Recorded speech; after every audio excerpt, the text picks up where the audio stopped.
What's up, everybody? My name is Alex. I am your host here on the Swolverine podcast, and today I am joined by Coach Donnie, who is a CFL3 as well as a head CrossFit coach at the Swole Kitchen in Swolverine. So what are we going to be talking about today? Today we're going to be talking about everybody's favorite topic, CrossFit gym etiquette. Oh my gosh. I feel like this is going to get a little sassy, if I'm going to be honest. It can, yeah. Are you in there? Yeah. You sure? I think I just zoned out. I had like flashbacks of all the irritating stuff that's happened at gyms. That's fair. I mean, you had an affiliate for 6 years? Was that correct? 5 years. 5 years. Yeah, and I've been in the scene for a little while, so let's have a little roast here for the things we don't like to see in CrossFit gyms. You want to start? You want me to start? We've seen some shit. We've been to Vietnam and back. Okay, all right, let's hop in. What's your first one? I guess everyone's least favorite thing, the rep shavers. Why are you speaking for everyone? Just speak for yourself. I think anyone would agree with that. The rep shavers. Like rep shavers? Well, yeah, okay, so what is rep shaving in case anyone doesn't know that? Cutting reps off the workout to go faster or get more rounds. Oh, but that's the only way I can make it like higher on the leaderboard. Exactly. When you see someone's score on the leaderboard that you know maybe shouldn't be there. Like I know this dude didn't beat me. Tommy, I know this dude's not physically capable of beating me in this workout. I know he cheated. Are you just kind of over there mid-workout like, Tommy? I mean, do you notice it? I mean, I don't really pay attention to other people, but I know from a coaching standpoint, it is very noticeable. Well, you like come in from the run at the same time, right? Let's say you're like running and then you're doing burpee box overs. Come in from the run. You and Timmy are neck and neck. You're halfway through your burpee box overs and you see Timmy run back out on the run. Like this dude did like 5 burpee box overs. That's fair. Does that bother you? It bothers me, yeah. I think it bothers me. I mean, and you can touch on this, but for my own sometimes I accuse you of doing that. No, you're just if I see you get ahead. Your endurance is just so bad that any endurance workout, I will be out there. If I ever see you get ahead of me in a workout, I'm like, just fucking cut reps. I know it. It's not true. That's so stupid. Don't listen to him. It is true. I'm leaning down to the mic. There's no possible way that you're beating me right now. You suck at CrossFit anyways. So rep shavers, we don't like those. Don't be a rep shaver, okay? I'm gonna bring up showing up late to class. So like a lot of times I'll be doing kind of open gym on the side of class, which I got another one. And I'm like watching this coach, you're rallying sheep, you're rallying kittens, and herding trying to get cats. Herding cats. There you go. Rallying kids. Little kitty rally.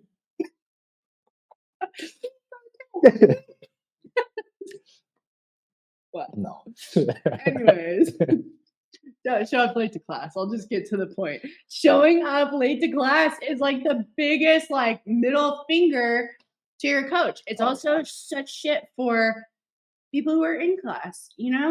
Part of CrossFit is also being a team and being very like-minded and being on the same page so that we can all grow together while we grow in our different ways, right? I think that's a very emotional reason to be like, don't show up late to class. Yeah. But I mean, that's kind of the truth from a coach perspective or from an owner perspective, right? Yeah. I mean, it's tough when you're trying to coach and you've already explained the workout. Everyone's going to get their equipment. And then Samantha comes walking in, creeping in like a little gremlin. No one's going to see her. We know you're late. We see you. Trying to gather up, look what everyone else is doing, trying to gather her equipment. No one's going to see. It's also a safety issue. Yeah, you don't know the workout. You didn't do the warm up. Your body not primed. So it's just not a good. This is not good. And then you can waste time, Samantha might waste time asking questions that have already been covered. If you showed up for class on time. Sorry if your name is Samantha. This is directed at you specifically. Yeah. Or it is. I don't know. We're not talking about any specific Samantha. Yeah. Disclaimer. All right. Next one. I think so. There's two sides of this coin, right? Not paying for a drop-in. Not paying for a drop-in. I don't know. I mean, I think that's bad CrossFit gym etiquette. That being said, it's it's kind of up to the affiliate. I mean, let's talk about both sides of that. Let's talk about the consumer. So like the person going to class, let's talk from the business side. Talk to me about the business side. I think it's wrong because I've been to some gyms where I'm like, hey, how do I do a drop-in? And they're like, oh, don't worry about it.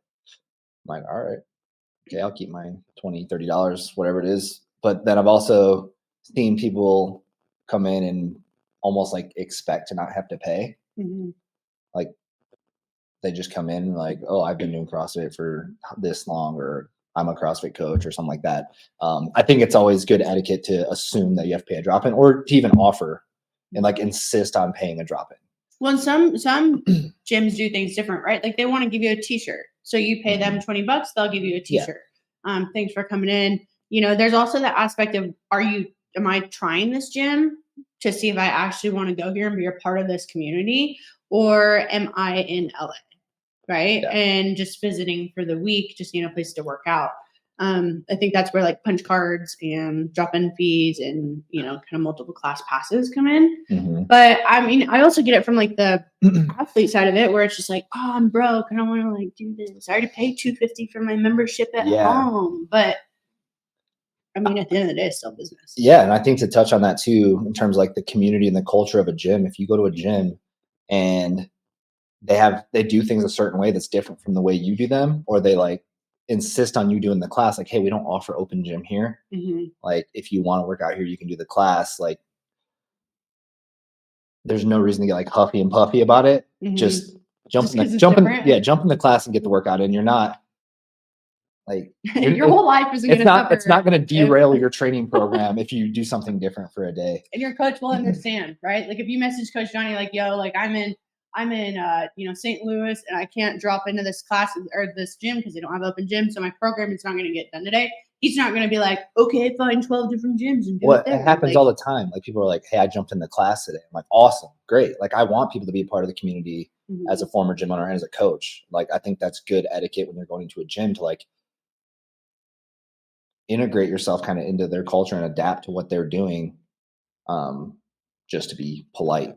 Well, and also recognize like CrossFit is like a worldwide thing across the board. It shouldn't be that different, So good gym etiquette, good CrossFit gym etiquette.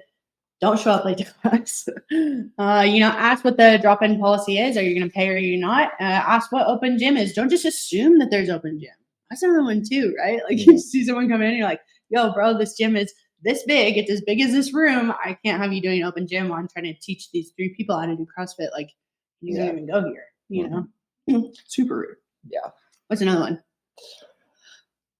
A big thing that would get me a lot is when I'm explaining a workout or trying to demo a movement or something, and people are talking to each other, like holding a conversation. Like in the class or out of the class? Like in the class.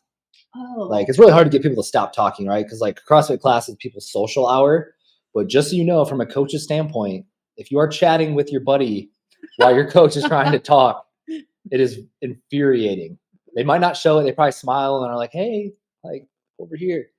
But in their head, they're like, I'm going to drop kick you out of this gym.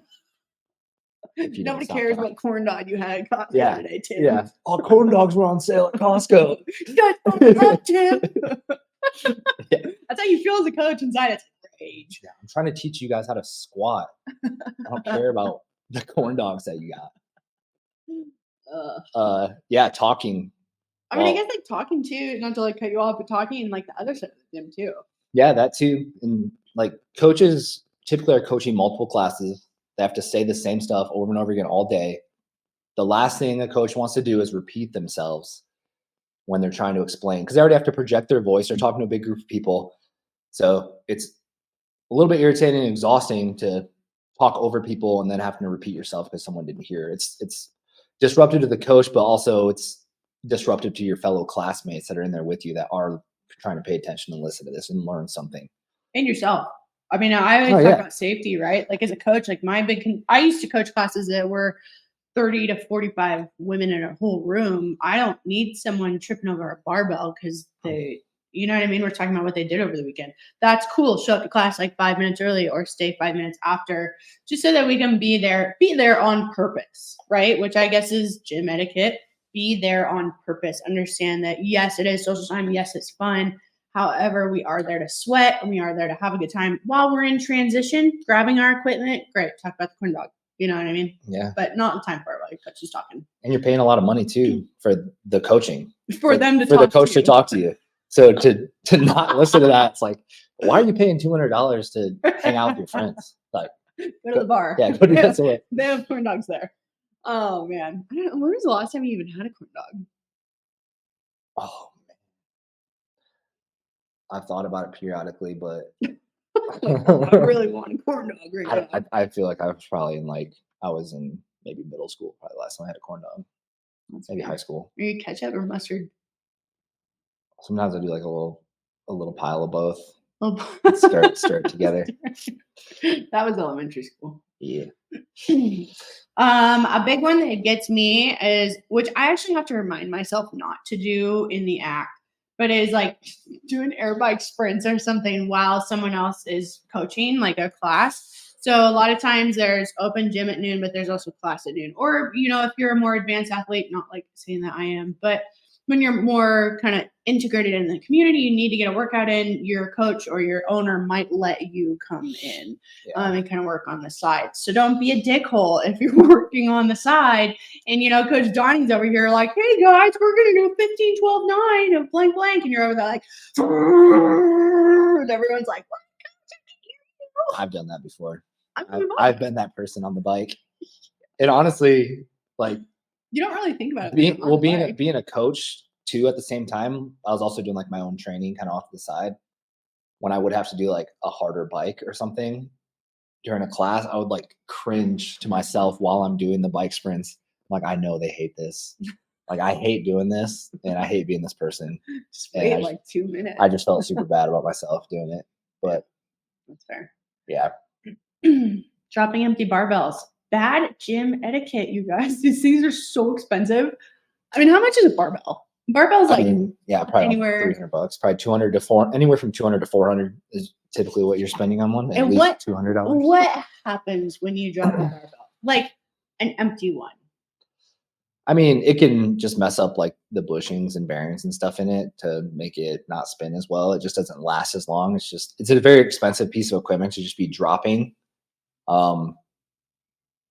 Or like dropping your weights on the box. It's just not going to last as long. Like, oh my gosh. It's not going to damage it in that immediate instant, but it will over time just not last as long. And then your gym owner, coaches or whatever are going to have to either fix or replace those items. So, and that's why your gym membership is going to go up. Tom? Yeah, well, we had to get all new barbells because Susie had to keep dropping her barbell. Your gym, I remember someone dropped we were doing dumbbell box stepovers. And someone just like slammed, you're just tired, right? So like just have a little bit of self-awareness, but they slammed, do you remember this? They slammed their dumbbells on the box, on the Rogue, like plyo box. Yeah. And it like broke the wood. I've been guilty of this too. If it was you? I've probably done something like that, but I remember doing an open workout, and for some reason, instead of having like the bumper plates on there, I have like metal fives. What is wrong with you? I don't know. Like little cookie plates? Yeah. I can see your brain working real hard right now. No, because it was like a big deal because like OPEX came out with this strategy for this workout. It was like overhead walking lunges and bar facing burpees. I think it was like 2016. And they're like, use the small plates so you can do bar facing burpees over them. And I remember so we're like, oh, cool. It's a good strategy. We'll do that. Like, whatever. Just trying to win. Do whatever to win. But it didn't affect my score at all. I was still going to suck. Move on. What is the point? So I'm doing the lunges with these metal plates overhead. And I'm halfway through an open workout and I'm tired. So I just like drop it from overhead. And Zach, the owner of the gym, mid-workout, like scolded me for dropping the barbell. I'm like, dude, I can't even see straight. Like, I'm sorry. Yeah, I'm sorry. But that's how it is. Coaches don't like it. No. Neither do the affiliate owners, actually, more so. Yeah. One thing you brought up when we were kind of exploring this topic you mentioned entitlement, and I was like, what are you talking about? Mhm. This is one that I didn't think of. Can you tell me about how CrossFit gym etiquette is to not be entitled? Yeah, it's a community, and it's about being helpful and collaborative with people, and um, just looking out for people you're working out with.